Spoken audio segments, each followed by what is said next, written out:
마가복음의 이 씨 뿌리는 비유는, 씨 뿌린 자의 비유는 굉장히 유명한 비유죠. 이 비유는 지금으로부터 시작되는 이 모든 비유들을 이해할 수 있게 하는 열쇠와 같은 역할을 합니다. 그래서 열쇠 비유라고도 하는데요. 오늘 이 씨 뿌린 자의 비유는 하나님 나라가 우리 가운데 어떻게 확장되어 가는가, 그 과정을 보여주는 비유입니다. 물론 우리의 마음 상태를 비추는 그런 비유를 해석할 수도 있는데요. 근데 더 궁극적으로는 하나님 나라가 그런 어려움을 어떻게 뚫고 나가는가를 보여주는 비유라고 할 수 있죠. 고린도 후서 4장 16절 17절 말씀 잠깐 띄워주시겠습니까? 우리 한번 같이 읽겠습니다. 우리가 시작. 우리가 잠시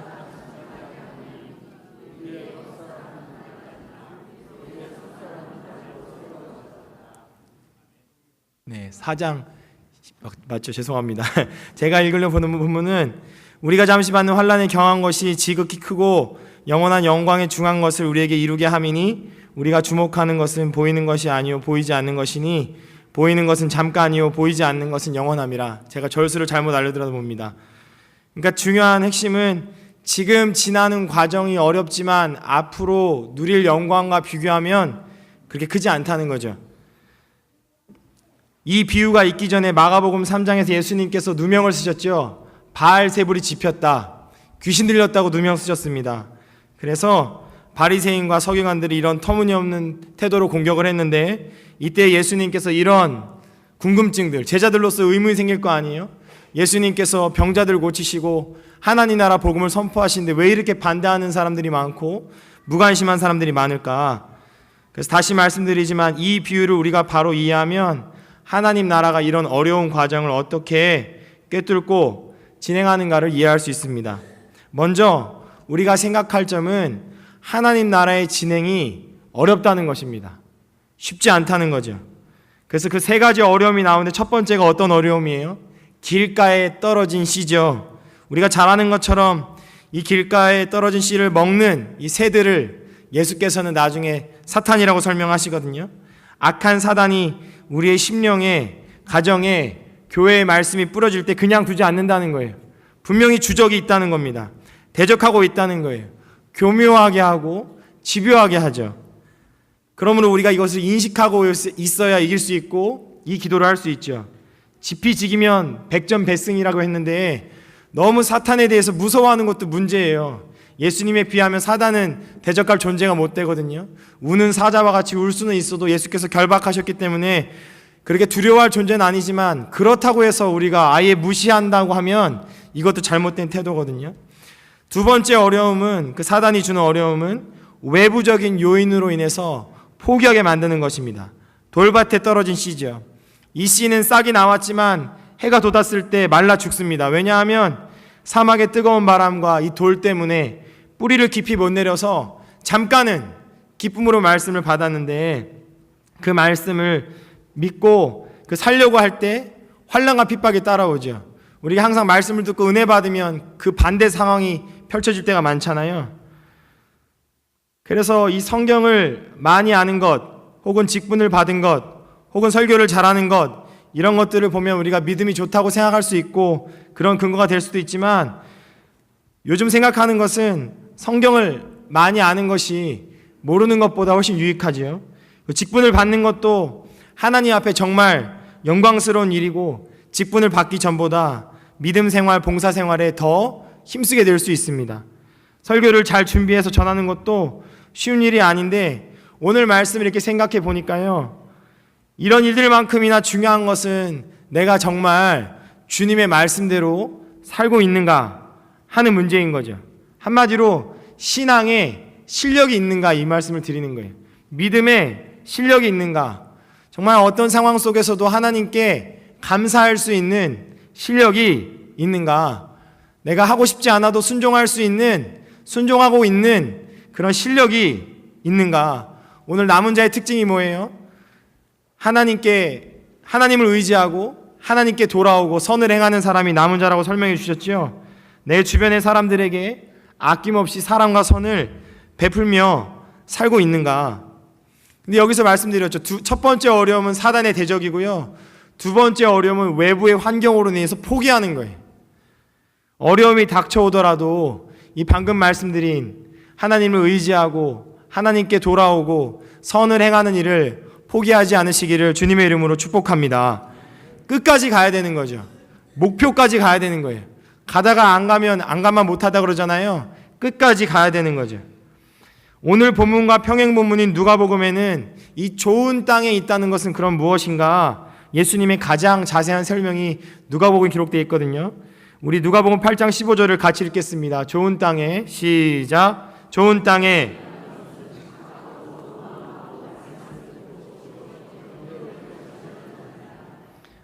말씀을 듣는 게 첫 번째 과정이고, 두 번째가 지키는 과정이고요, 세 번째가 인내로 결실하는 과정이죠. 즉 말씀을 들었다면 지켜서 결실을 맺는 자리까지 나가야 함을 알 수 있습니다. 근데 확실한 것은 이렇게 다 뿌린다고 해서 다 열매를 맺는 것은 아니잖아요. 반대로 씨를 뿌려놓으면 추수할 때는 반드시 소출이 있죠. 그래서 속담에 이런 속담이 있습니다. 구더기 무서워서 장을 못 담그랴.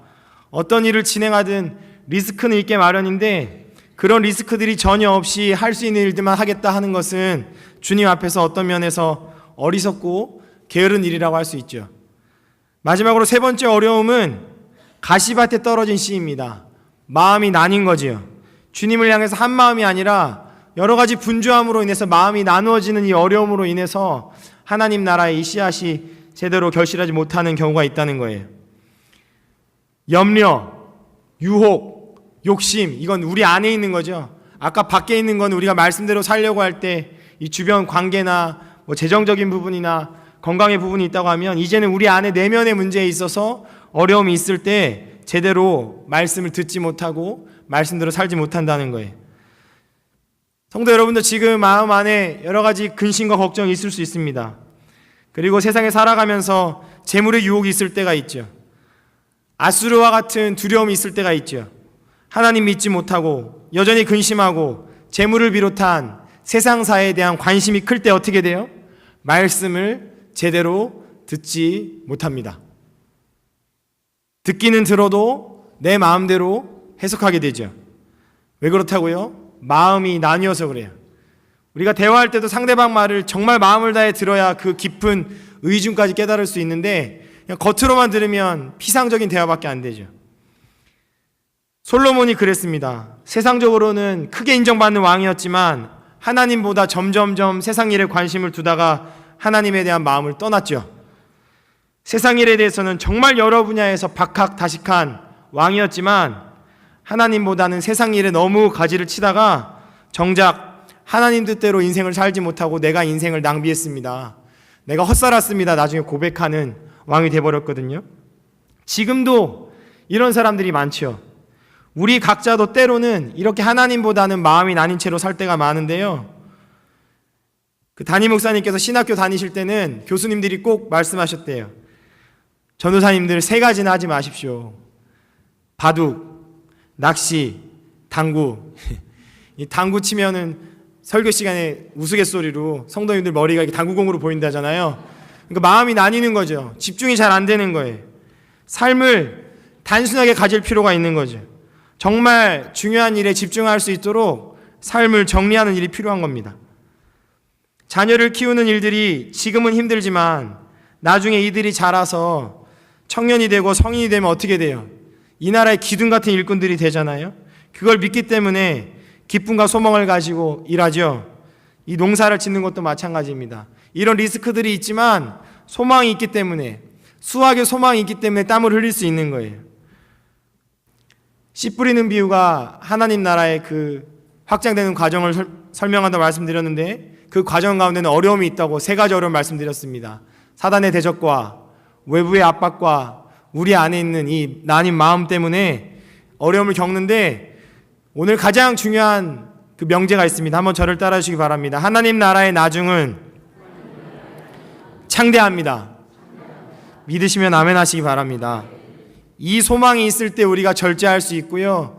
이 소망이 있을 때 포기할 수 있죠. 오늘 본문을 보십시오. 좋은 땅에 떨어진 씨가 무려 몇 배예요? 30배, 60배, 100배 결실을 거둔다 그랬어요. 이것은 아까 말씀드린 이런 리스크들을 만회하고도 남지요. 농사 지을만 한 거예요. 작은 겨자씨 하나가 1년생 나무로 자란다고 주님께서 뒤에 가면 또 설명하시거든요. 누룩이 서서히 전체를 부풀게 한다고 설명하시거든요. 어렵지만 신속하게 확장된다는 것을 보여주는 비유들이죠. 복음이 능력이 되면 그 한 사람이 변하면 나아가 그 사람으로 인해서 가정이 하나님 나라가 될 줄 믿습니다. 교회도 사회도 하나님 나라가 되는 거지요. 주님 오시기 전에 다 하나님 나라 된다는 게 아니에요. 그렇지만 주님 오실 때까지 하나님이 계획하신 만큼 하나님의 나라는 점점 강성해진다는 거예요. 이것은 단순히 기독교 성시화를 의미하는 게 아니고요. 이 하나님 나라 개념은 통치 개념이거든요. 이 장소가 아니에요. 한 집에 있어도 한 사람이 하나님의 통치를 받고 하나님은 하나님 통치를 안 받으면 통치를 받는 그분은 하나님 나라 백성이고 통치를 받지 않는 그분은 그분의 배우자라고 할지라도 하나님 나라 백성이 아니에요. 장소 개념이 아니죠. 하나님께서 다스리는 것을 하나님 나라라고 할 때 지금은 비록 말씀대로 살려고 말씀의 통치를 받으면서 살려고 애쓰는 사람들이 손해보는 것 같이 보이죠. 팔복을 예로 들어도 아니 애통하는 게 무슨 복이야. 심령이 가난한 게 무슨 복이고 의리를 위하여 핍박받는 게 무슨 복이냐고 세상 사람들이 반문할 수 있어요. 하나님의 통치를 받지 않기 때문에 그렇죠. 그러나 종국에는 하나님의 나라가 온 세계와 열방에 온 우주에 확실하게 임한다고 하나님께 약속하셨지요. 이게 바로 하나님 나라의 현재성과 미래성입니다. 지금은 작은 것처럼 보여요. 지금 여러분들이 가족을 위해 눈물 흘리는 이 기도 제목 하나가 작은 것처럼 보이지만 그 가운데 하나님의 나라가 임하면 정말로 창대하게 하나님의 의와 평강과 희락이 임하게 될 줄로 믿으시기 바랍니다. 어떤 경우에도 하나님 나라는 중단되지 않아요. 하나님 나라는 결코 패배하지 않는다고 주님 말씀하셨죠. 예수께서 이미 큰 승리를 거두셨고 지금은 국지전이죠. 우리 개개인이 바울처럼 이 갈등 속에 있어요. 하나님 뜻대로 살 것인가 내 욕심대로 살 것인가. 근데 확실한 건 뭐예요? 하나님 뜻대로 살려고 하면 점점점 변화되죠. 열매가 맺혀져요. 그런 사람들이 모여서 나중에 이제 찬양하는 거잖아요. 아브라함으로부터 우리 후손들까지 함께 모여서 하나님 나라 백성들이 그 찬양하는 걸 한번 생각해 보시라고요. 허다한 증인들이 있다고 그랬는데 2000년 전에도 지금은 얼마나 많은 증인들이 있겠습니까? 그분들이 다 모여서 예수님 앞에서 어린 양 찬양할 때 그 영광스러움을 생각할 때 어떻게 된다고요? 아까 그런 리스크들을 생각하지 않고 울면서도 씨를 뿌리게 된다는 거죠. 지금 당하는 고난이 앞으로 우리가 누리게 될 영광과 좋게 비교할 수 없다는 말씀을 붙드시기 바랍니다. 지금 당하는 고난이 작지 않죠. 고난은 어려워요. 아무리 아수르가 금방 지나갈 것처럼 보이고 하나님이 멈추실 것 같이 보여도 당하는 동안에는 너무 힘들고 어렵거든요. 그럴 때 이길 수 있는 방법, 관건은 믿음으로 이 하나님 나라를 바라보는 거예요. 눈에 보이는 이 세상 나라를 바라보는 것이 아니라 눈에 보이지 않지만 나에게 역사하시는 이 하나님 나라, 우리 가정에 역사하시는 하나님 나라, 우리 교회에 역사하시는 그 하나님의 나라, 변해가는 그 모습들을 보면서 소망을 가져야 된다는 거죠. 지금도 전 세계에서 믿는 사람들이 점점 많아지는 거 아시죠, 여러분? 정말 그런 힘이 있는 종교는 기독교밖에 없습니다. 이슬람은 이제 자녀를 낳으면 무조건 개종시키니까 숫자는 많을지 몰라도요, 실제로 정말 복음의 능력으로 변화되는 종교는 기독교밖에 없거든요. 퍼지고 있어요. 많은 사람들이 이것을 보지 못해서 어떻게 해요? 이 세상의 정욕과 이 세상의 영광을 포기하지 못할 때가 있죠. 하나님의 나라를 볼 수 있는 사람이 그래서 성령 충만한 사람입니다. 이것을 기도하는 사람이 성령 충만한 사람이죠. 하나님, 내 안에 하나님의 나라가 임하기를 원합니다. 하나님, 오늘도 정말 성령 충만하기를 원합니다. 무슨 말이에요? 하나님, 나를 다스려 주세요. 내 맘대로 살지 않도록, 우리 집사님이 아까 기도하신 것처럼 내 맘대로 말하지 않도록 나를 좀 다스려 주세요. 우리 가정을 좀 다스려 주시고 하나님께서 우리 교회를 다스려 주시고 하나님께서 우리 나라를 다스려 주세요. 이게 주기도문이잖아요. 때로는 짓밟히고 때로는 말리움을 당하고 때로는 찔림을 당할 때가 있습니다. 그런데 전체 밭을 보면 알곡이 계속 자라고 있는 거예요. 여러분들 많이 경험하셨죠? 여기 주일학교 교사하신 분들 많이 계실 텐데 그 학생들이 지금 다 자라서 청년이 되고 심지어 지금 여기 집사님 되신 분들도 많잖아요. 처음부터 하나님 나라로 자라는 게 아니라 개인의 차원에서도 때로는 길가 같고, 때로는 바위에 있는 것 같고, 때로는 가시덤불에 있는 것 같지만 하나님께서 택하신 백성은 반드시 열매 맺는 줄로 믿으시기 바랍니다. 전체를 보라는 거죠. 믿음은 바라는 것들의 실상이요 보이지 않는 것들의 증거라 그랬죠. 보지 못한 것을 보는 게 믿음이에요. 지금 당장 우리 가정이 안 변한다고 그거를 낙심하는 게 아니라 하나님께서 종국에는 기도를 들어주시고 나도 변화시켜 주시고 우리 가정도 변화시켜 주신다. 이게 믿음이죠. 청사진을 보는 거예요. 비전을 보는 거예요. 우리 대전남부교회가 그 조감도가 있잖아요. 그래서 이렇게 멋진 교회가 만들어진 것처럼 우리가 항상 우리의 지금 모습을 보는 게 아니라 만들어질 모습을 기대하는 거죠. 지금 어려운 과정을 지나고 있는 모든 분들 주님의 이름으로 축복합니다. 복음을 잘 알아듣지 못하는 그 어린 영혼들을 위해서 기도하고 눈물로 씨름하며 여름 사역 준비하고 계시는 주일학교 교사분들과 우리 교육자분들 주님의 이름으로 축복합니다. 가족 구원을 소망하면서 매일 하나님께 간구하는 눈물로 기도하는 모든 성도님들 주님의 이름으로 축복합니다. 그 기도와 그 사역에 하나님께서 반드시 선하게 응답하신다고 약속하신 것을 믿고 힘내시기 바랍니다.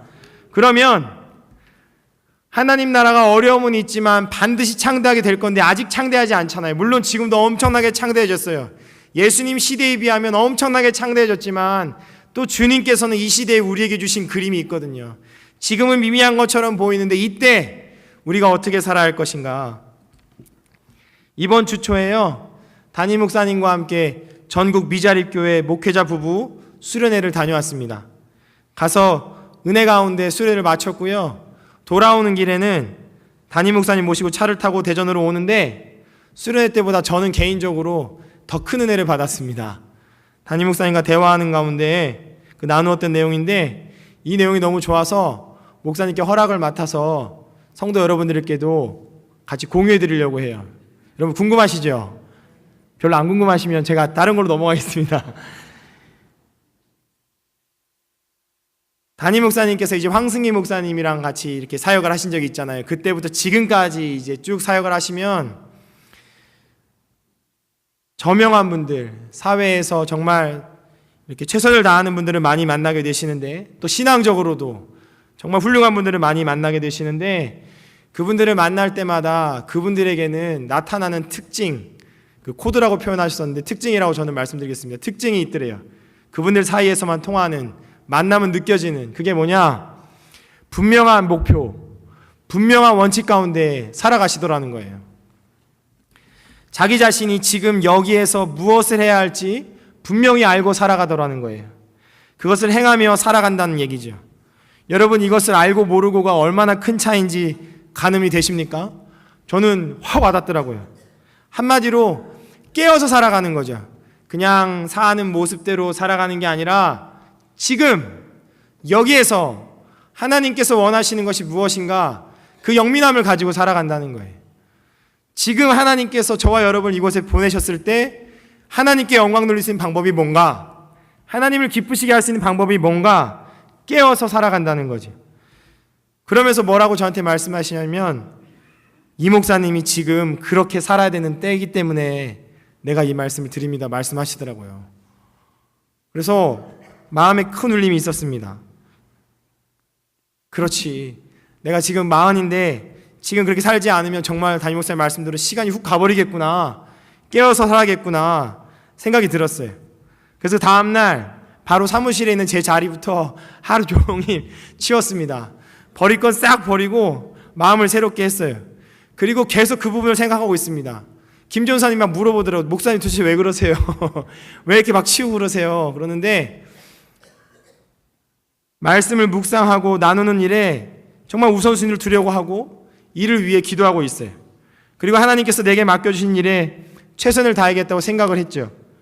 그리고 매사에 그렇게 임하려고 노력하는데 잘 될까요? 안 될까요? 잘 안 돼요. 자리를 싹 치운다고 되는 건 아니잖아요. 그렇죠? 마음을 새롭게 하라고 목사님 말씀하시면서 그 종국에는 분명한 목표, 분명한 원칙 사이에서 결국 신앙적으로 푼다면 그건 오늘 말씀 전하신 것처럼 주님만을 바라볼 때 이 일이 가능하다고 설명해 주시더라고요. 그것을 깨달은 것만으로도 정말 참으로 감사했어요. 마음이 새로워졌고 변화를 받았거든요. 여러분, 은혜 받았다는 말이 무슨 말입니까? 그건 바로 하나님의 뜻을 깨달았다는 말이죠. 그래서 여러분들이 담임 목사님께나 누구에게 말씀드릴 때 은혜 받았습니다, 그 말씀이시죠? 오늘 목사님 말씀 통해서 하나님의 뜻을 깨달았습니다. 근데 오늘 씨 뿌리는 자의 비유에서는 뭐라고 강조하세요? 정말 은혜 받았다면 가만히 있을 수 없다는 거예요. 정말 은혜 받았다면 비록 과정이 어려워서 우는 상황이 올지라도 씨를 뿌리게 되어 있다는 거죠.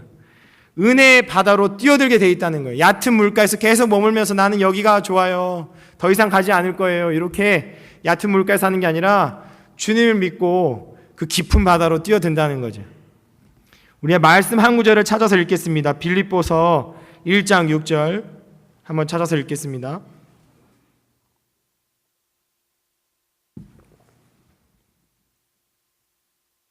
너희 안에서, 시작, 너희 안에서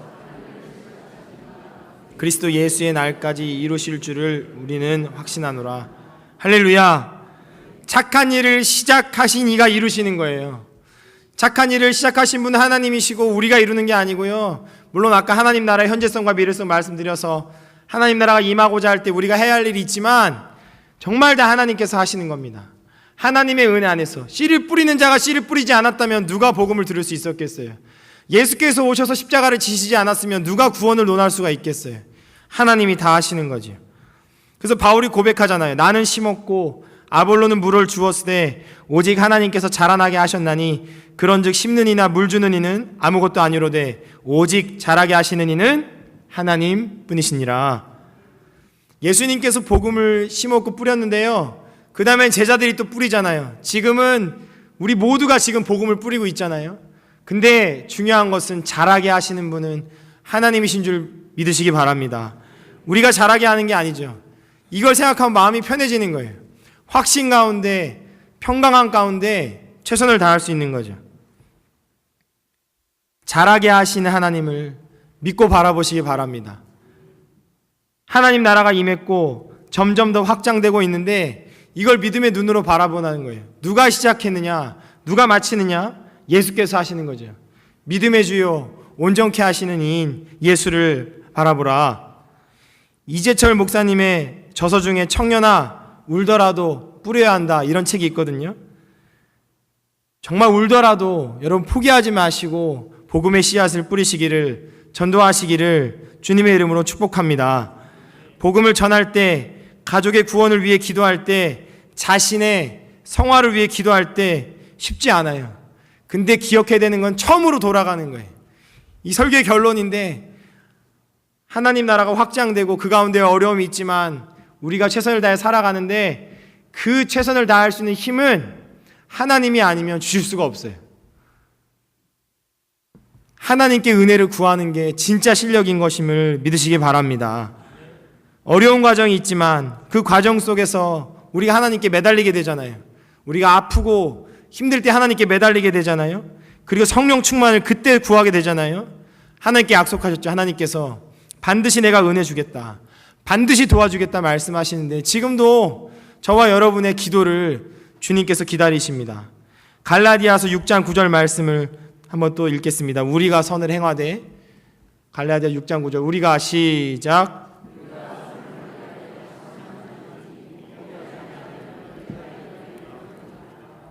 아멘.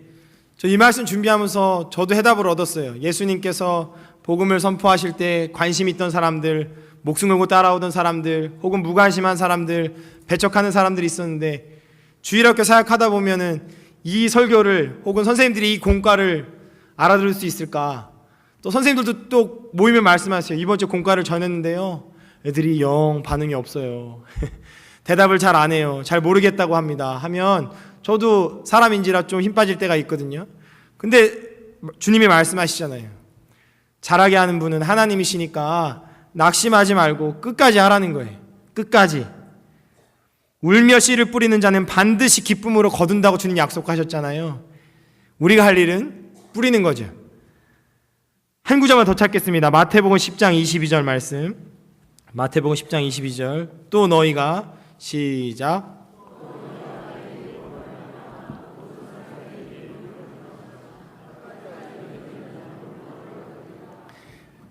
우리 옆에 있는 분들에게 한 번만 인사하시겠습니다. 끝까지 견딥시다. 끝까지 충성합시다. 할렐루야. 말씀을 정리하겠습니다. 하나님께서는 우리를 사용하셔서 하나님의 나라와 하나님의 뜻을 반드시 이루실 것입니다. 여기에는 어려움이 있어요. 이단의 어려움이 있을 수도 있고 개인적인 어려움이 있을 수도 있지만 이게 당연한 것인 줄로 믿으시기 바랍니다. 어려움이 있다고 주님 설명하시잖아요. 가시밭 같은 상황, 돌짝밭 같은 상황, 길가에서 사단이 다 뺏어가는 것만 같은 그런 상황이 있지만 여기서 강조점은 씨를 뿌린 분이 하나님이시기 때문에 반드시 풍성한 수확을 거두실 것이고 이것을 믿고 최선을 다하는 사람들에게는 정말 놀라운 열매를, 풍성한 열매를 허락하실 줄로 믿으시기 바랍니다. 이것을 확실하게 붙들고 끝까지 견디시기를 주님의 이름으로 축복합니다. 끝까지 충성하시기를 주님의 이름으로 축복합니다. 기도하겠습니다.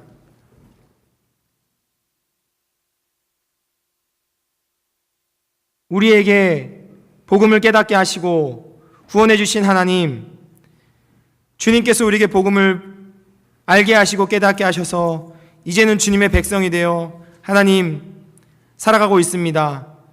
바울처럼 양쪽의 사이에 서서 너무나 갈등하는 상황이 많고 어려움이 많지만 하나님의 신실하심을 믿고 나아가오니 하나님, 우리가 확신을 가지고 울더라도 복음의 씨앗을 뿌리는 주의 귀한 자녀들 되게 하여 주시옵소서.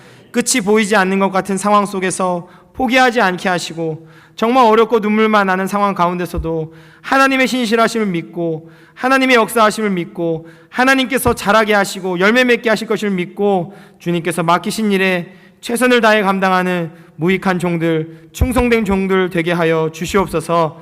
예수님의 이름으로 기도드립니다.